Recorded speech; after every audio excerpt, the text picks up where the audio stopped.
Negotiations with the government fall apart. The Revolutionary Armed Forces of Colombia have been holding peace talks for 3.5 years in an effort to put an end to more than 5 decades of war in the country. Santos said at the World Economic Forum's Latin America meeting in Medellin that he got information that the rebels were battle-ready if talks failed. This, Santos said, made it imperative that a deal be reached. The FARC declared a unilateral ceasefire nearly a year ago, and the government has halted bombings in rebel camps while the talks continue. The two sides last week announced a deal on joint eradication of illicit crops. Japan has expressed concern a day after a Chinese Navy reconnaissance vessel sailed near her territorial waters in Okinawa. Japan's Ministry of Defense says the same ship also sailed through Japanese territorial waters in the southwest on Wednesday. Japan's Chief Cabinet Secretary Yoshihide Suga expressed strong concern over the repeated intrusion of Chinese intelligence ships and Navy vessels into its territorial waters.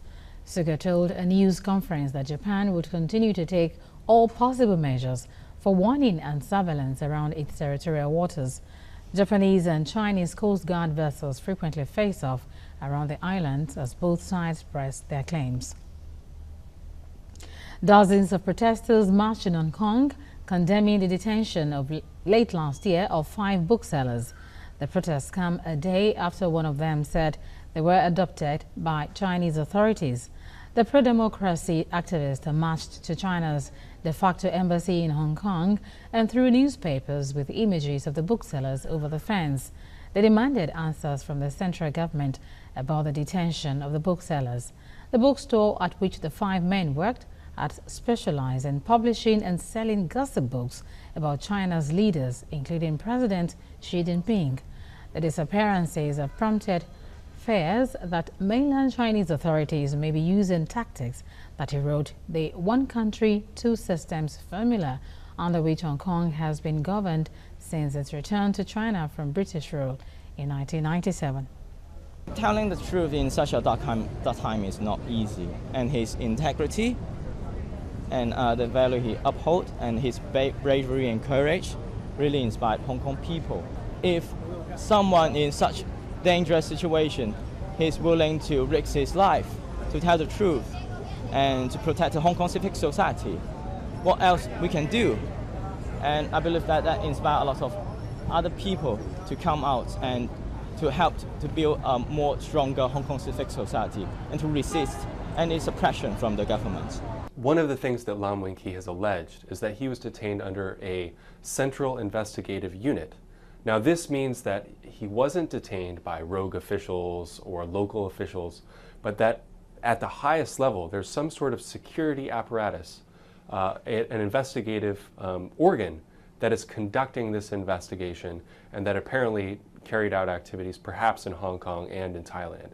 So this is a very explosive allegation and has the potential to really rock the authorities. So this is why Amnesty International is calling for a full investigation and to ensure that all the detained, the booksellers that are still in mainland China have access to family members and lawyers. Vietnamese military officials say a Coast Guard plane disappeared off the radar on Thursday. This is the second of such setback in 3 days in a search for a missing fighter jet and its pilot. The plane carrying 9 people went missing in the Gulf of Tonkin between Vietnam's northern coastline and China's Hainan Island at about noon local time. One of the 2 fighter pilots had been earlier rescued from the sea. Thousands of Vietnamese Coast Guard, border guards, Navy, Air Force and fishermen have been searching for the aircraft and the second pilot. China sent ships on Friday in response to a request from Vietnam to help find a Coast Guard plane. Vietnam is currently overseeing its biggest military build-up in 4 decades and wants to upgrade its air and sea defenses, including plans to purchase fighter jets. An Australian man caused quite some nuisance when he climbed up an arc of the Sydney Harbour Bridge on Thursday. The man, who local reports said left a taxi to climb the iconic Sydney landmark, held up traffic for hours, leading to a build-up stretching several miles. He later climbed down but was arrested and taken to the Royal North Shore Hospital for assessment. The WADA report has prompted more clamor for Russia to remain suspended from international athletics for Rio 2016 Olympics ahead of a crucial council meeting for a decision. The WADA report highlights wide-ranging and serious problems with the Russian testing system, even after improvements were supposedly made. Of the 27 council members, 25 are expected to attend the meeting.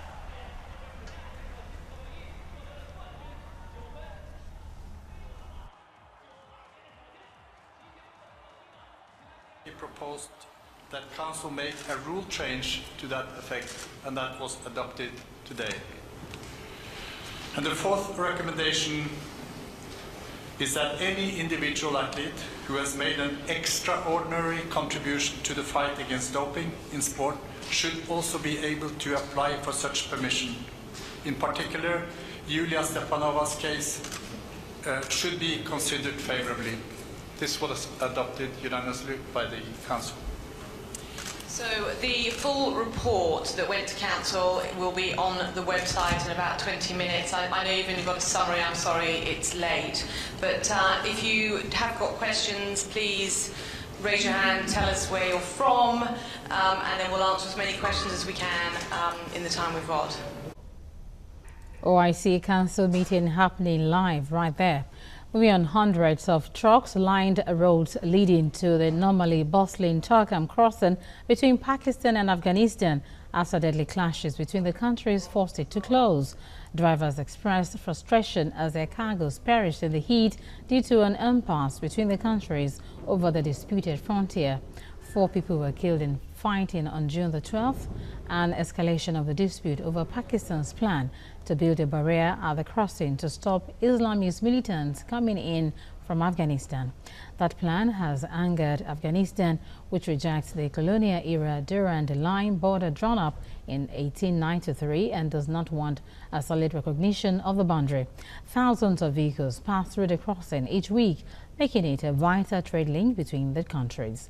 But the weekend skirmishes have strained an already tense relationship.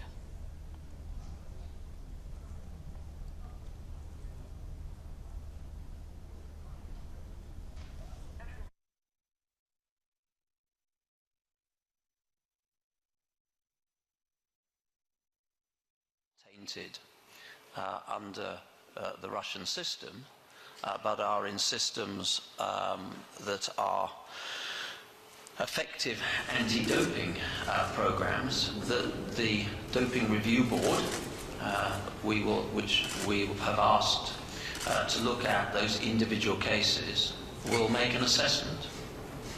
But this is not, the fundamental proposition here is very, very simple. The Russian Federation remains suspended, and the rule change looks at the potential for athletes that are outside of that system to potentially return to international competition, but once reviewed by our Doping Review Board. Maria, do you want to add to that? No? Are you right?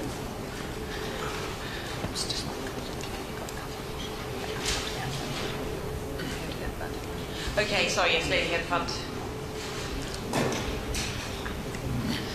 Nice to meet you. My name is Olga Skabeva. I'm from Russian State Television.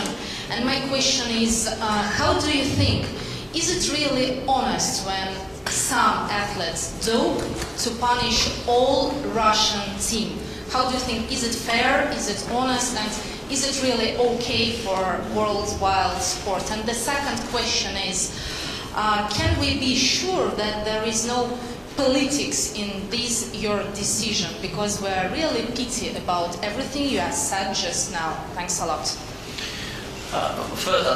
First of all, the council is made up of 26, 27 people from all 4 corners of the globe. The decision was unanimous. Politics was not playing a part in that room today. The criteria that was established at the time of the provisional suspension was very clear. It was unambiguous, and the work of the task force has continued in an independent way, and the recommendations that were made to the Council today were accepted unanimously. Secondly, the statement that we've made today is a very clear indication that over the long haul our responsibility is to protect clean athletes, and that is what this says. And I think there is a very important concept here, and this was made very clear by Runa and the task force today, that in a system that has so badly failed the athletes in Russia, that it is extremely difficult to define or have any presumption that athletes are in a safe and secure enough system for us to conclude that they are eligible for international competition. And that was the challenge of the discussion today, but it was the recommendation that was fully and unanimously supported. Sorry, we'll come back. We'll come back to this. And that's the latest information there. The IOC Council has suspended Russia indefinitely. That's the world today. For more, visit our website, tvcnews.tv, and also join the conversation on our social media platforms using @TVC Connect. Thanks for watching. I am Oluyemisi Dada.